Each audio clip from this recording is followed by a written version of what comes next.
ทำลายมันให้สิ้นสภาพแห่งภัยร้ายอย่าให้กลายเป็นเงาร้ายกัดกินใจให้สะสมกับสิ่งที่มันทำร้ายไทย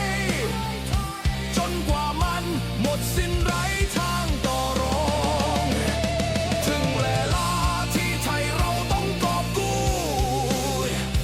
อย่าให้มันลุกขึ้นสู้มาสร้างภัยยึดทวงคืนพื้นแผ่นดินถิ่นของไทยให้ดำรงและคงไว้ตลอดกาล